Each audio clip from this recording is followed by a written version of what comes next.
Perkenalkan, nama saya Agnes dari Prodi MPIC. Di sini saya akan membahas tentang proposal bisnis IP Berkah Mandiri pada periode 1 Januari sampai 31 Desember 2024. IP Berkah Mandiri adalah perusahaan yang bergerak di bidang produksi dan distribusi makanan ringan yang berbasis bahan alami. Perusahaan ini berfokus pada produk cemilan sehat dengan bahan berkualitas tinggi. Laporan ini yang bertujuan untuk memberikan gambaran kinerja perusahaan selama tahun 2024 dan strategi pengembangan bisnis ke depannya. Pembahasan yang kedua itu tentang kinerja keuangan. Adapun perbedaan kinerja keuangan pada tahun 2023 sampai 2024. Yang pertama itu ada yang namanya pendapatan. Pendapatan pada tahun 2023 mencapai 8.000, sedangkan 2024 mencapai 10.400. Jadi, persen perubahannya itu bertambah 30%. Dan yang kedua itu ada namanya biaya produksi. Pada tahun 2023 mencapai 3.500, sedangkan 2024 mencapai 4.500. Jadi, persen perubahannya itu bertambah menjadi 28%. Dan yang ketiga itu laba bersih. Pada tahun 2023 mencapai 2.000, sedangkan pada tahun 2024 mencapai 2.800. Jadi persen perubahan bertambah 40%. Kenaikan laba bersih inilah yang disebabkan oleh peningkatan volume penjualan dan efisiensi. Pembahasan yang ketiga itu pencapaian utama. Yang pertama itu ekspansi pasar, distribusi produk yang meningkatnya hingga mencakup 50 kota di Indonesia. Dan yang kedua itu inovasi produk peluncuran varian cemilan sehat yang berbahan organik yang mendapatkan respon positif. Dan yang ketiga itu peningkatan seperti branding kampanye digital yang berhasil meningkatnya engagement pelanggan sebesar 45% operasional.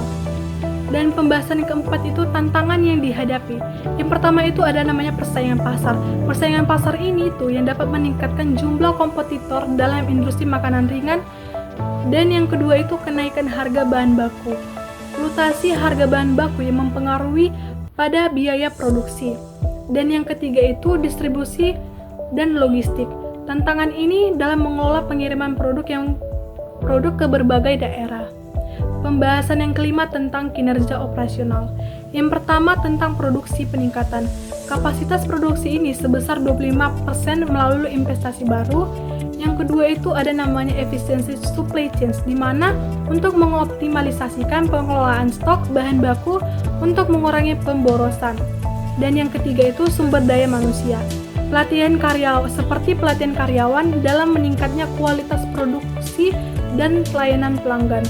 Pembahasan yang keenam itu tentang pemasaran dan analisis pasar.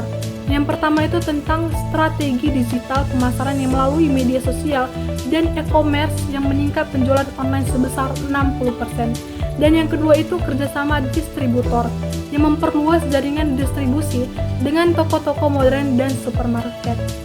Dan yang ketiga itu analisis tren konsumen yang dapat meningkatkan kesadaran masyarakat bahwa terhadap pola hidup sehat memberikan peluang besar bagi produk perusahaan.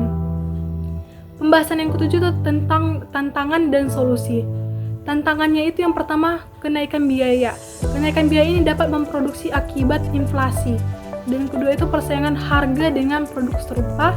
Yang ketiga perubahan pasar yang cepat. Adapun solusinya yang pertama itu mengembangkan produk premium dengan nilai tambah yang lebih tinggi.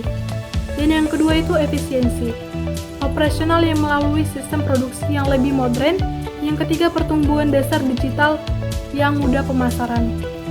Pembahasan yang ke-8 rencana dan target tahun 2025.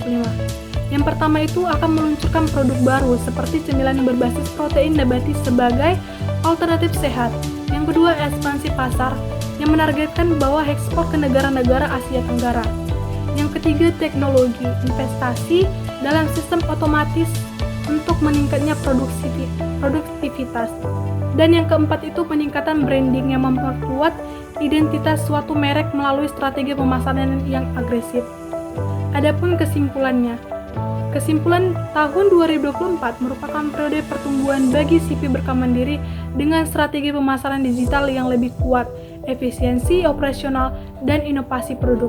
perusahaan ini dapat mengoptimiskan dan dapat mencapai pertumbuhan lebih tinggi di tahun yang akan mendatang. Sekian dari presentasi saya. Terima kasih. Oke teman-teman, terima kasih sudah menonton videonya.